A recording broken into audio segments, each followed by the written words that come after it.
Salut les amis rouleurs 2D, bienvenue dans cette vidéo où je vais vous parler des règles de Around, la web-série jeu de rôle qui sort très prochainement sur la chaîne de Ludine et dont j'ai pris méga plaisir à créer. Bon, avant de commencer quoi que ce soit, parlons un petit peu de l'univers de Around.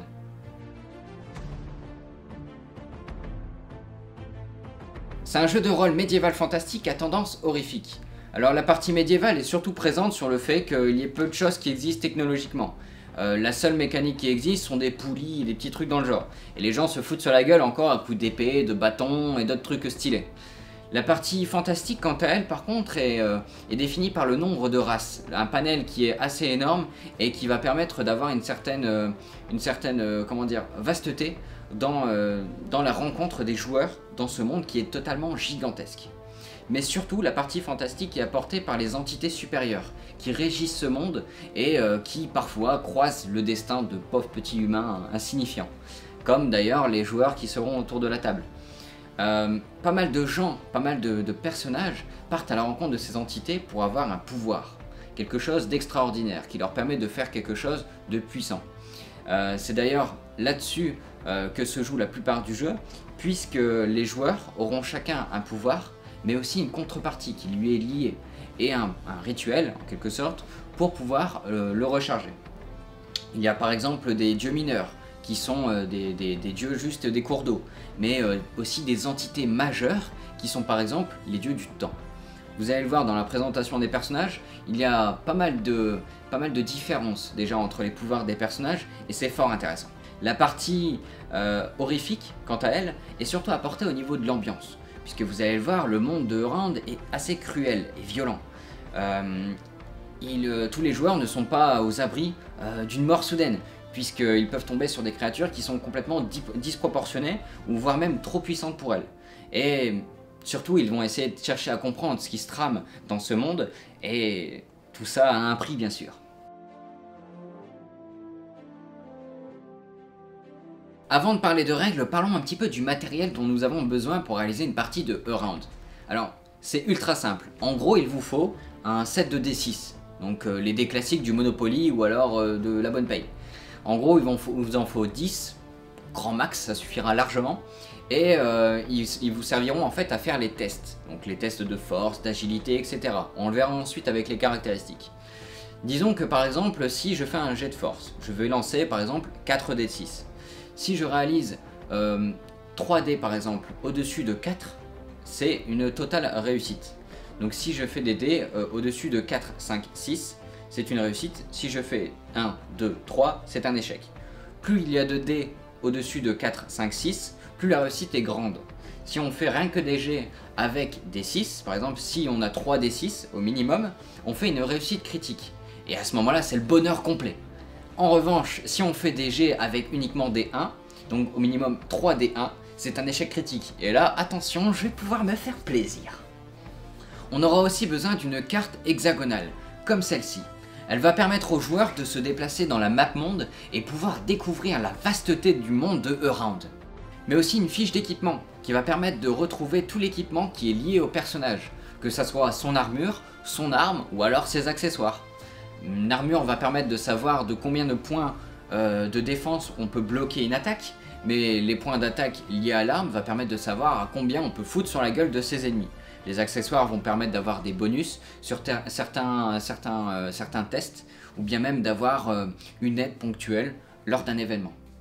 Et enfin, sa fiche personnage, qui va définir quelles sont ses forces et faiblesses, avec ses points de caractéristiques, mais aussi son niveau, sa classe qui le définit, voilà, je suis par exemple un ranger ou alors je suis un érudit ou ce genre de choses, sa race qui le définit en tant que voilà, personnage dans l'univers, mais aussi ses dés bonus, ainsi que sa santé et son endurance, qui sont les ressources primordiales des personnages.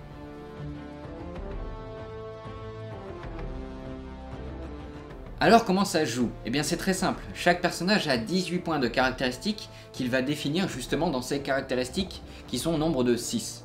Alors ces caractéristiques vont permettre de savoir en quoi le personnage est fort et en quoi il est faible. Alors chaque caractéristique peut avoir au minimum 1 point dans chacune ou 5 points au maximum.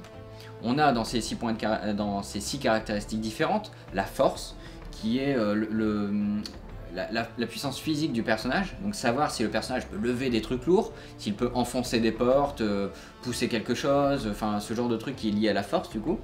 L'agilité, qui va permettre de savoir s'il arrive à se mouvoir facilement dans l'espace, à faire des saltos arrière, voler des gens, ou alors sauter d'un ravin par exemple. On a la constitution, donc la résistance physique du personnage, savoir s'il peut prendre des grands coups dans la tronche sans sourciller, s'il arrive à résister à la torture, ou encore tomber de quelque chose sans trop prendre de dégâts. On a aussi l'intelligence. L'intelligence, c'est tout le savoir qui a été acquis par le personnage. Donc savoir par exemple si j'arrive à me souvenir d'une langue. Savoir si je me rappelle d'un élément qui s'est passé il y a de ça 3 parties. Ou alors savoir si quelque chose me dit vraiment quelque chose alors que je l'ai vu une fois dans un livre il y a de ça 10 ans. Ça c'est l'intelligence.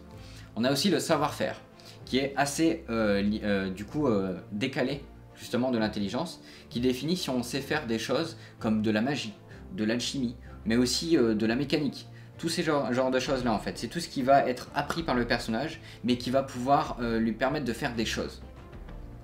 Et on a aussi du coup l'observation. L'observation c'est par exemple je vais analyser le comportement de quelqu'un, ou alors je vais essayer de trouver un objet dans une pièce, essayer de trouver quelque chose qui me dérange dans un endroit, essayer de trouver un indice. Ça, c'est les caractéristiques du coup qui définissent Around et qui va permettre au personnage d'avoir des forces et faiblesses sur chacune de ces caractéristiques. Pour ce qui est de la race des personnages, ça définit comment les PNJ, donc les personnages non joués, vont s'adresser aux joueurs. Un PNJ ne va pas s'adresser à un humain comme s'il s'adressait à un Dratec, un genre d'insectoïde un peu dégueu.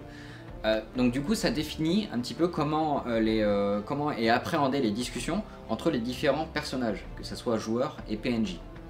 Donc ça définit positivement comme négativement comment ça peut suivre, puisqu'en fait il y a pu avoir un problème, que ça soit une guerre ou bien même une aide vis-à-vis d'une culture à une autre.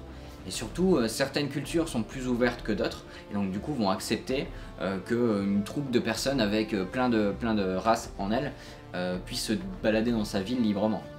Les classes de personnages, quant à elles, sont au nombre de 6, et permettent de savoir si le joueur a un bonus ou non sur son jet. Typiquement, on va prendre l'exemple d'un ranger. Le ranger est un personnage qui va plus axer son jeu autour de l'enquête et de l'endurance. Du coup, s'il y a quelque chose, un combat direct, il va préférer être en retrait, analyser et attaquer. Typiquement, s'il doit faire une observation dans un lieu naturel par exemple, il va pouvoir avoir un dé bonus, puisqu'en fait sa classe lui donne un bonus sur son jet. Du coup, au lieu par exemple de jeter 4 dés, puisqu'il a mis 4 points dans sa caractéristique d'observation, il va pouvoir en jeter 5. Et du coup avoir beaucoup plus de facilité pour observer du coup ce lieu naturel. Les autres classes seront présentées lors de la présentation des personnages, du moins celles qu'on aura besoin. Plus tard, je vous fournirai du coup le PDF avec toutes les classes et les règles du jeu, mais bon, il faut que ça soit encore mis au point, donc du coup je préfère attendre encore un petit peu.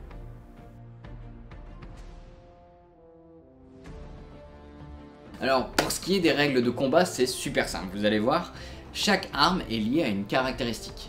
Donc disons par exemple qu'on va prendre un personnage avec une force de 2, donc 2 dés dans sa caractéristique de force. Il va utiliser par exemple une épée. Donc l'épée est liée à cette caractéristique de force et par exemple l'épée de novice a 3d6 plus 1. De ce fait là, quand on va attaquer, l'assaillant va balancer ses 3 dés pour son arme ainsi que ses 2 dés de caractéristique. Il va donc jeter 5d6. Les résultats vont donner par exemple 19. 19 plus 1 qui était écrit du coup sur la carte, il a 20 points en dégâts. Qui vient juste de faire subir à un monstre on va dire qui a 15 points de classe d'armure. Donc qui est calculé sur toutes ses pièces d'armure. Il prend donc 5 points de dégâts. Le monstre ce qu'il peut faire lui aussi c'est esquiver. Les joueurs aussi peuvent le faire. Et à ce moment là il va prendre ses points d'agilité et balancer du coup tous ses dés. On va dire il avait 2 points d'agilité. Il fait ses 2 dés mais par exemple il fait 1 et 3. Il n'a pas réussi à esquiver. Donc il se prend l'attaque dans la face. Il perd 1 point d'endurance pour avoir essayé d'esquiver, et en plus de ça, les 5 points de dégâts qui s'est pris avec la différence entre l'attaque de l'assaillant et sa classe d'armure. Alors l'esquive n'est pas la seule action qui consomme de l'endurance. L'endurance d'ailleurs il faut en parler, puisqu'en fait c'est une ressource clé dans ce jeu, elle permet de savoir qui a l'initiative lors d'une action. Typiquement, pendant un combat, celui qui a le plus d'endurance va pouvoir lancer la première attaque, que ça soit l'adversaire comme les joueurs. Ça peut être aussi utilisé lors d'initiatives, lors d'une conversation. Si 3 personnages s'adressent à un seul PNJ par exemple, c'est celui qui a le plus d'endurance qui parle en premier. Donc du coup ça permet de ne pas avoir un flou pendant une discussion où est-ce que tout le monde dit n'importe quoi et des choses différentes en gros. Et, cette ressource, l'endurance, c'est aussi utilisé pendant les techniques spéciales des personnages. Chaque classe a un nombre d'aptitudes qui leur permettent de faire des choses beaucoup plus extraordinaires qu'une simple action d'attaque, de force ou alors d'observation, et des techniques propres aux personnages. Parce que chaque personnage qui est créé dans le monde de Round doit créer 2 compétences qui leur permettent d'avoir vraiment une identité forte et leur permettent du coup d'avoir quelque chose qui s'affilie vraiment au personnage, à son background. Ces techniques spéciales là sont aussi utilisées par les adversaires. Les monstres par exemple peuvent renverser totalement un combat juste grâce à leur technique spéciale. Et ça c'est vraiment le bonheur. C'est ce qui me fait un peu vibrer. Ça y est, cet épisode 0 est terminé. J'espère que les règles ont été assez compréhensibles, assez claires, assez limpides, assez concises, assez tout ce que tu veux. N'hésitez pas, si il y a eu un problème de compréhension avec l'une d'elles, à le mettre en commentaire. Moi je me ferai une joie de vous y répondre. Je vous avoue que déjà pour moi c'est une concrétisation de faire cette vidéo avec vous, de parler un petit peu de tout ce système de règles qui a pris pas mal de temps à être écrit. Le tournage s'est super bien passé, donc du coup le déploiement des épisodes va commencer à partir de la semaine prochaine. Il y aura la présentation des personnages tout d'abord, puis le premier épisode. Donc il y aura de quoi regarder. N'hésitez pas du coup à partager chacune de ces vidéos auprès de vos amis, auprès des gens que vous connaissez. C'est super important. Pour nous ça nous a demandé énormément d'énergie et on espère vraiment que ça va vous plaire. Donc n'hésitez pas à mettre un pouce bleu, à partager, à commenter, à mettre ça sur tous les réseaux sociaux, à tapisser vos murs de notre tronche. Ça devient bizarre, mais ok. En tout cas, je vous dis à très bientôt, à la semaine prochaine. Et n'hésitez pas du coup si vous avez des questions à les mettre en commentaire. Allez, ciao!